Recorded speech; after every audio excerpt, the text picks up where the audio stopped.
عمران سرور صاحب، پوتے کی وراثت کے متعلق لوگوں میں بڑی غلط فہمی پائی جاتی ہے اور وہ کیوں محروم کیا جاتا ہے، وضاحت فرما دی جائے۔ اگر عینی اور اللاتی دونوں بھائیوں ہوں تو کیا وہ برابر تقسیم کریں گے؟ عینی اور اللاتی کے درمیان کوئی فرق نہیں ہے، برابر برابر معاملہ ہوگا، وہ بالکل ایٹ پار ہیں۔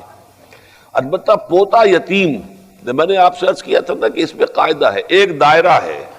اس دائرے کے اندر اگر کوئی موجود نہیں ہے تو سیکنڈ دائرے میں وراثت جائے گی۔ اگر تو کوئی بیٹا نہیں ہے، ایک شخص فوت ہوا ہے، اس کے 5 بیٹے تھے، 5 بیٹے جو ہیں وہ اس کی زندگی میں فوت ہو گئے،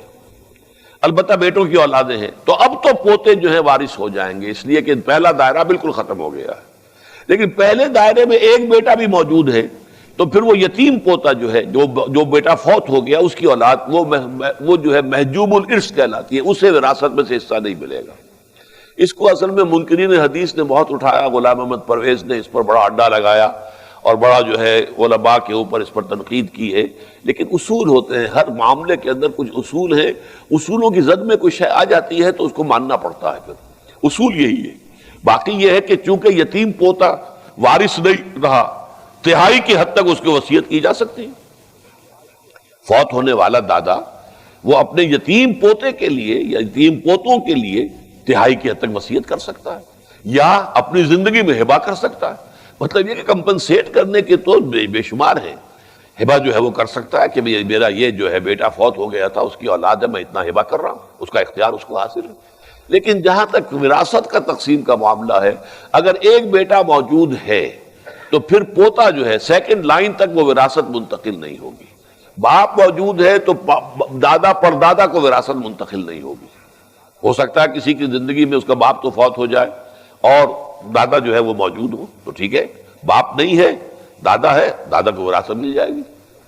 لیکن اپنی زندگی میں انسان چاہے، اصل میں یہ جو ملکیت کا تصور ہے اسلام میں، یہ اینک میری ملکیت ہے، میں جس کو چاہوں دے دوں، جب چاہوں فروخت کر دوں، جس کو چاہوں ہدیہ کر دوں، جو بھی چاہوں، یہ میری ملکیت ہے۔ اسی طریقے سے اپنی ملکیت اپنی زندگی میں انسان ہبہ کر سکتا ہے، لیکن اس کا قبضہ بھی دینا ہوگا۔ ہبہ تبھی مکمل ہوتا ہے جب باقبضہ ہو، اور یہ کہ اس میں یہ کہ وارث کو بھی ہو سکتا ہے، ایک بیٹے کو سارا کچھ آپ دے سکتے ہیں، قانوناً جائز ہوگا، اور اس کے اوپر دنیاوی عدالت جو ہے کوئی حرف نہیں اٹھا سکتی، کوئی اس کے اوپر جو ہے تنقید نہیں کر سکتی۔ لیکن اگر اس میں ناانصافی کی گئی ہے، اگر ناانصافی کا کوئی خاص سبب ہو، کوئی ایک بیٹا جو ہے وہ آوارہ ہے، بدقماش ہے، اور اندیشہ یہ ہے کہ وہ ساری جائیداد جو ہے بگاڑ دے گا، خراب کر دے گا، فرض کیجئے کوئی کسی کے پاس اس قسم کا کوئی عذر موجود ہے اور وہ 2 ہی بیٹے ہیں، تو وہ ساری جائیداد اگر ہبہ کر دیتا ہے اس بیٹے کو، جس کو کہتا ہے وہ صالح ہے، سمجھدار ہے، اب نفع نقصان کا جو ہے اس کو پورا فہم موجود ہے، تو اس کا جواز ہوگا۔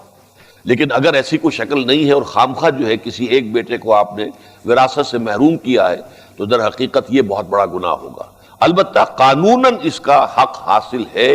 آپ اپنی زندگی میں ہبہ کر سکتے ہیں، اور اس ہبہ کا معاملہ جو ہے وہ کسی ادارے کے نام پہ ہو سکتا ہے، کسی دینی کام کے لیے ہو سکتا ہے، کسی مدرسے کو ہو سکتا ہے، کسی اور درسگاہ کے لیے، کسی ہسپتال کے لیے، کسی فاؤنڈیشن کے لیے یہ ہبہ ہو سکتا ہے، اور اپنے وارثوں کے لیے بھی ہبہ ہو سکتا ہے۔ تو ہبہ اور ہے، وصیت علیحدہ شے ہے،